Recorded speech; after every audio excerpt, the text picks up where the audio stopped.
एक गुरु का एक शिष्य बहुत ही बाचाल था। वह हर समय बोलता रहता, दिन भर इधर उधर की बातें करता। भिक्षाटन के लिए जाता तो हर घर से एक नई कहानी लेकर आता और आश्रम के दूसरे शिष्यों को सुनाता। एक शिष्य की दूसरे से बुराई करता, चुगली करता और दूसरों के सामने अच्छा बनने का प्रयास करता। खुद के मुंह से ही खुद की तारीफ करता रहता और हमेशा ही खुद को गुरु के सामने सबसे बुद्धिमान और उत्तम शिष्य साबित करने का प्रयास करता। वह खुद को सभी शिष्यों से अलग और श्रेष्ठ मानता था। उसका कहना था कि मैं एक अमीर घर का लड़का हूं। अगर मैं चाहता तो एक आरामदायक और सुविधाओं से भरा जीवन जी सकता था, लेकिन मैं वो सब छोड़कर यहां आ गया क्योंकि मुझे सत्य की खोज करनी है, खुद को जानना है, जीवन को जानना है।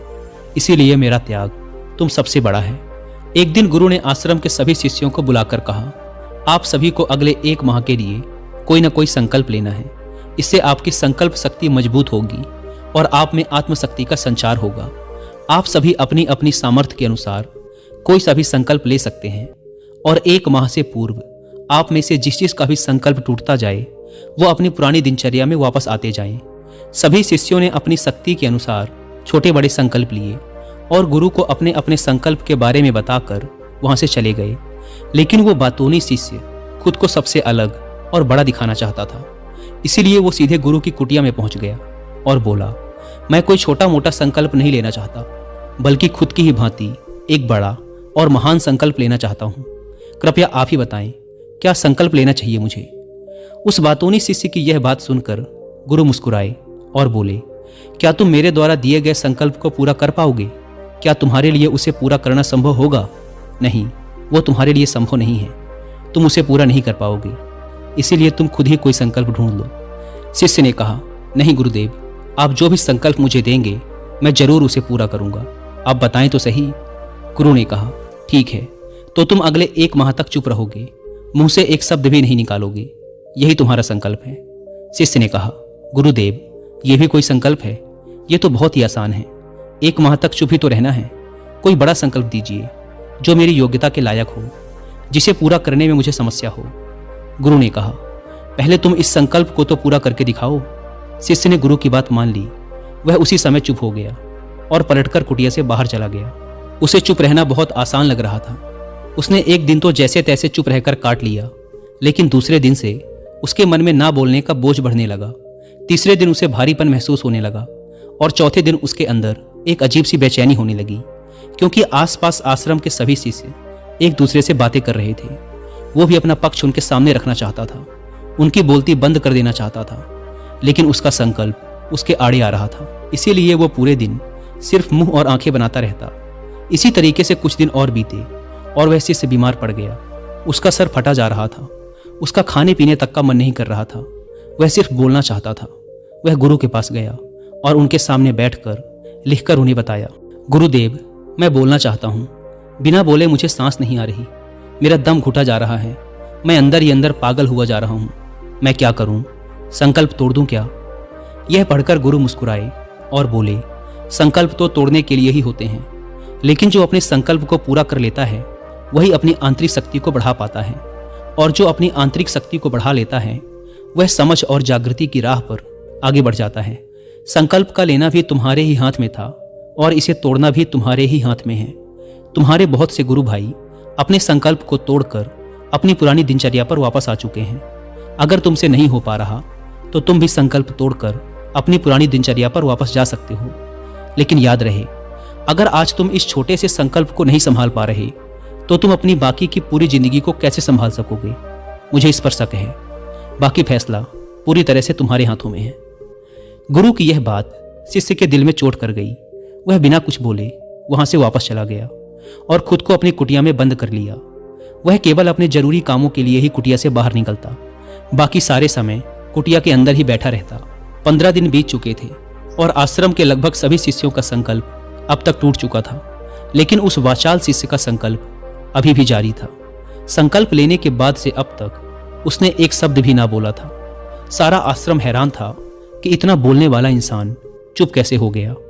15 दिन बीतने के बाद वह दोबारा अपने गुरु के पास गया और लिखकर बताया, हे गुरुदेव, मैं बाहर से तो चुप हूं, लेकिन मेरे भीतर बहुत सी आवाजें हैं, बहुत सी चीख पुकार और शिकायतें हैं। मैं अंदर ही अंदर बात करता रहता हूँ। मेरा मन तरह तरह के प्रश्न पूछता रहता है। मैं बाहर से जितना मौन हूँ, भीतर से उतने ही शोर शराबे से भरा हुआ हूँ। मुझे शक हो रहा है, क्या मेरा संकल्प अभी भी जारी है? गुरु ने कहा, हाँ, तुम्हारा संकल्प अभी भी जारी है, लेकिन जब तक लोगों की ये आवाज़ें तुम्हारे कानों में पड़ती रहेंगी, तुम्हारा मन बोलता रहेगा, क्योंकि इसे तो आदत है बोलने की। तुम भले ही बाहर से चुप रहो, लेकिन तुम अंदर ही अंदर बोलते रहोगे। तुम्हें इन बातों से, इन आवाज़ों से दूर जाना पड़ेगा। शिष्य गुरु को प्रणाम कर वहां से चला जाता है और सुबह होते ही अपनी कुटिया छोड़कर जंगल की तरफ चला जाता है। कई दिन बीत जाते हैं, संकल्प का समय भी पूरा हो जाता है, लेकिन वो शिष्य लौट कर नहीं आता। आश्रम में सभी को डर था कि कहीं जंगली जानवरों ने उसे खा न लिया हो। इस बीच उसे ढूंढने की बहुत कोशिश की गई, लेकिन वो कहीं नहीं मिला। सभी गुरु भाइयों ने मान लिया था कि जंगली जानवरों ने उसे अपना शिकार बना लिया है, लेकिन गुरु को ऐसा नहीं लगता था। एक दिन आश्रम का एक शिष्य गुरु के पास आया और बोला, गुरुदेव, उस वाचाल शिष्य के साथ क्या हुआ होगा? क्या जानवरों ने उसे मार दिया होगा? गुरु ने कहा, हो सकता है कि जानवरों ने उसे अपना शिकार बना लिया हो, लेकिन उसके ना लौटने की एक दूसरी वजह भी हो सकती है। शायद उसे वो मिल गया है जिसके लिए वो गया था। शिष्य ने पूछा, गुरुदेव, क्या ज्यादा बोलना इतना हानिकारक होता है?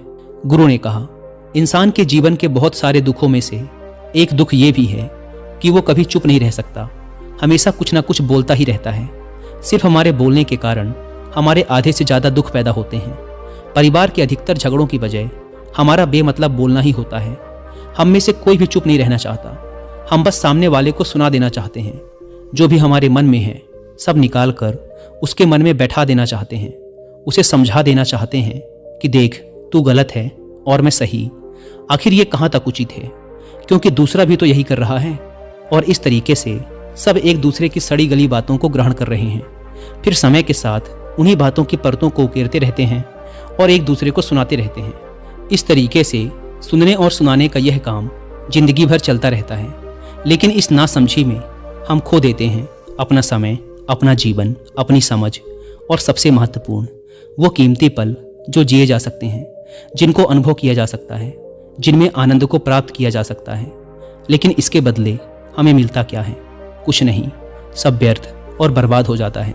इस पागलपन में हमने क्या खो दिया, इसका एहसास केवल कुछ ही लोगों को हो पाता है। बाकी लोग जैसे उन्हें अपने आने का पता नहीं, वैसे ही उन्हें अपने जाने का भी पता नहीं चल पाता। शिष्य ने कहा, तो फिर इसका समाधान क्या है? गुरु ने कहा, पूरी जागरूकता के साथ अपने विचारों को देखना, यही एकमात्र तरीका है सारी मानसिक समस्याओं का। दोस्तों, वर्तमान में रहकर पूरी जागरूकता के साथ अपना काम करना जिंदगी में चमत्कारिक बदलाव ला देता है। ऐसा कहना है फेमस जैपनीज जेन मास्टर सुनरियो सुजुकी का, जिन्होंने अपनी किताब जेन माइंड बिगिनर्स माइंड में डिटेल से समझा रखा है कि कैसे एक व्यक्ति अपने रोज के कामों को करने के साथ भी अवेयरनेस यानी जागरूकता का अभ्यास कर सकता है और एक mentally stable and happy life जी सकता है। अगर आप चाहें तो इस किताब की हिंदी में समरी भी सुन सकते हैं कुक एफएम ऐप पर। यह बुक समरी आपको अपने आप से मिलाने में मदद करेगी और आपके जेन माइंड को जगाएगी। जेन माइंड एक ऐसा मन होता है जिसमें सैलाब से उमड़ते विचारों को भी शांत करने की क्षमता होती है। इस बुक समरी को अच्छे से समझने के बाद एक स्वतंत्र, खाली और शांत दिमाग आपकी पर्सनैलिटी का हिस्सा बन जाएगा। और कुकू एफएम की बात करें तो यह इंडिया का सबसे बड़ा ऑडियो शो प्लेटफॉर्म है, जहां पर आप 10,000 से भी ज़्यादा ऑडियो शोज को सुन सकते हैं, वो भी 7 इंडियन लैंग्वेजेस में, और इनकी इंपॉर्टेंट बातों के नोट्स बनाकर उन्हें बात के लिए सेव भी कर सकते हैं। आपकी और मेरी तरह 2.5 मिलियन से भी ज़्यादा पेड सब्सक्राइबर्स हर रोज इस एप्लीकेशन का यूज़ कर रहे हैं। वैसे इस प्लेटफॉर्म का मंथली सब्सक्रिप्शन पड़ता है 99 रुपीज़ का, लेकिन अगर आप यूज़ करते हैं कूपन कोड WI50 तो आपको इसके फर्स्ट मंथ के सब्सक्रिप्शन पर मिलेगा 50% का डिस्काउंट, यानी ये आपको पड़ेगा 99 की बजाय सिर्फ 49 रुपीज़ का। ऐप को डाउनलोड करने की link description and first comment पर मिल जाएगी। आइए कहानी पर वापस लौटते हैं। उस वाचाल शिष्य को आश्रम छोड़कर गए हुए 3 महीने का समय बीत चुका था, लेकिन उसकी कोई खबर ना थी। अब तक तो सभी गुरु भाइयों ने भी उसके वापस लौटने की उम्मीद छोड़ दी थी, लेकिन एक दिन वह आश्रम लौट आता है। उसे देखकर सभी के आश्चर्य और खुशी का ठिकाना ना रहा। लेकिन अब वो नहीं था जो यहाँ से गया था, वो कुछ और ही बनकर वापस आया था। उसके अंदर एक गजब का बदलाव महसूस किया जा सकता था। उसके चेहरे पर एक गजब का ठहराव और आंखों में बड़ी शांति थी। आश्रम में आते ही सभी गुरु भाइयों ने उसे चारों तरफ से घेर लिया और बातें करने लग गए। वह भी अपने गुरु भाइयों से बातें करने लगा। उससे बात करने वाले सभी शिष्यों ने यह अनुभव किया कि अब वह पहले जैसा उतावला और बातूनी नहीं रह गया था। उसके मुंह से एक एक शब्द बहुत ही सुलझे हुए और मधुरता के साथ निकल रहे थे। थोड़ी देर तक गुरु भाइयों से बात करने के बाद वह सीधा गुरु की तरफ चला गया। उसने गुरु के चरण छुए और कहा, गुरुदेव, क्या मैं अब भी मौन हूं? क्या अब भी मेरा संकल्प जारी है? गुरु ने कुछ देर तक शिष्य की आंखों में बड़े ध्यान से देखा और कहा, हाँ, तुम अब भी मौन हो। तुम्हारे मुंह से एक भी शब्द निकल नहीं रहा और तुम्हारा संकल्प अभी भी जारी है। शिष्य ने कहा, गुरुदेव, जब मैं आश्रम से गया तो मैं मुंह से तो चुप था, लेकिन मेरे अंदर बहुत सी आवाजें थीं, मन में बहुत से प्रश्न थे और वो बंद नहीं हो रहे थे। तो मैं जंगल में और गहरा चला गया, इस उम्मीद से कि वहां मुझे शांति मिलेगी और मेरे मन की बकबक कम हो जाएगी। लेकिन मैं जितना एकांत में जाता गया, मेरे अंदर की आवाज उतनी ही तेज होती गई। मेरे भीतर की और पुरानी से पुरानी आवाज मुझे सुनाई देने लगी। तब जाकर मैंने महसूस किया कि मैं कितना गलत कर रहा था। जब मैं अपने परिवार वालों, दोस्तों और गुरु भाइयों को बुरा भला कहता था तो उस समय मुझे लगता था कि मैं सही कह रहा हूँ। जब मैं गुरु भाइयों की एक दूसरे से चुगली करता और उनका मजाक बनाता, तब भी मुझे यही लगता था कि मैं उनसे बेहतर हूँ और मैं सही कर रहा हूँ। लेकिन उस दिन मैंने पहली बार महसूस किया कि मैं कितना गलत बोलता था। काफी दिनों तक ये आवाजें, ये शिकायतें मेरे अंदर चलती रहीं, लेकिन धीरे धीरे करके एक दिन ये सारी आवाजें मेरे अंदर से समाप्त हो गईं। अब मैं भीतर से भी मौन हो गया। उस घने जंगल में बाहर से कोई बोलने वाला था नहीं और भीतर कोई आवाज शेष न बची थी। मैं उस दिन पहली बार मौन का सही अर्थ समझा। मेरे चारों तरफ बहुत शांति थी। हालांकि अभी भी कुछ आवाजें आ रही थी जो पहले भी आती थी, लेकिन मैं उन्हें सुन नहीं पाता था। पर अब वो सभी आवाजें मुझे स्पष्ट रूप से सुनाई दे रही थी। हवा के चलने की आवाज, चिड़ियों के चहकने की आवाज, पानी के बहने की आवाज, भंवरों के गुनगुनाने की आवाज, ये सभी आवाजें मैंने पहली बार पूरे होश पूर्वक सुनी। अपने चारों तरफ इतनी शांति मैंने पहले कभी महसूस नहीं की थी। तो इस शांति को भंग करने के लिए मैंने पहली बार अपने मुंह से कोई शब्द निकाला। मैं चिल्लाया, हे ईश्वर, ये कैसी शांति है? सभी कुछ इतना शांत क्यों है? ऐसा क्या हो गया?